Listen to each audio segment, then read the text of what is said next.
Donald Trump falsely and baselessly claimed this week that President Biden had authorized the FBI to use lethal force against him when they carried out their search warrant at Mar-a-Lago. Now, that's not a thing that actually happened, by the way. More on that in just a minute. But Donald Trump, of course, as everybody knows by now, sent out this post on Truth Social that said, "Authorize the FBI to use deadly lethal force. Now we know for sure that Joe Biden is a serious threat to democracy. He is mentally unfit to hold office. 25th Amendment." And then, to follow that up, he sent out a campaign email that said, quote, "They were authorized to shoot me." That was the subject line. "You know they're just itching to do the unthinkable. Joe Biden was locked and loaded, ready to take me out and put my family in danger."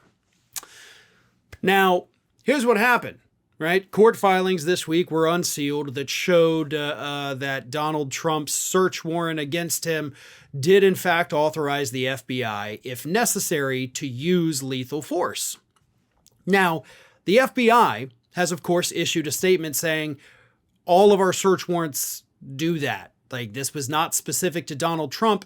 It's actually just what we do to protect our agents. In case they are attacked, they're allowed to retaliate, okay? It's not like they're going to go in guns blazing. No, they can retaliate with deadly force. Donald Trump, of course, didn't want to put in that context or even clarify that this is actually how all search warrants are conducted. So he made it seem like President Biden was, of course, trying to murder him, and he even raised some money off of it. Now, it's not unusual for Donald Trump to take something totally out of context, twist it to his benefit. But there is a very specific reason why Trump did this outside of the fundraising efforts. One, of course, is to put Biden in danger because he thinks that his crazy base will go and do something to Biden to retaliate, and I think that is likely to happen as well. But the most important reason Donald Trump did this was to distract everybody from what else was in those court filings, right? Those court filings not only showed us that more documents, more classified documents were found at Mar-a-Lago months after the FBI executed their search warrant, but it showed us that those documents that were found were actually in Trump's bedroom. So there's no excuse whatsoever as to why he didn't turn those over. That's massive. I don't know if people understand the gravity of that, but they found more classified documents after the search warrant, and of course after Trump's people had confirmed they gave everything back. I can't underscore how huge that is, guys. And it gets worse. Because federal judge Beryl Howell, who of course signed off on the search warrant, said this: "No excuse is provided as to how the former president could miss the classified marked documents found in his own bedroom at Mar-a-Lago." Howell also notes that the government forced Trump's attorneys to search Trump's properties even after FBI investigators searched Mar-a-Lago in August of 2022.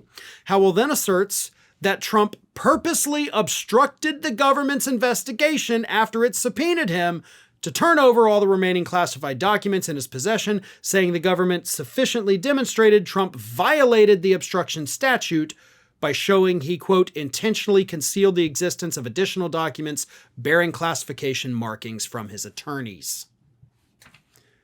So federal judge in these unsealed filings this week also said, by the way, this guy definitely committed a crime.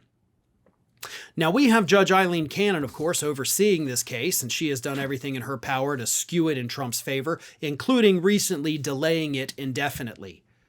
And now we know that had it not been for her being assigned this case would have already been over and Donald Trump easily would have been convicted. But instead of that being the headline of the week, the headline becomes, "Biden tried to kill me, and Trump's only doing it to distract you from the fact that a judge already said he's guilty as hell." Well, folks, we have crossed that 1 million subscriber milestone, but rest assured, we are just getting started here at Ring of Fire. So if you're not already, please do subscribe to the channel and make sure to like, share, and comment on the videos.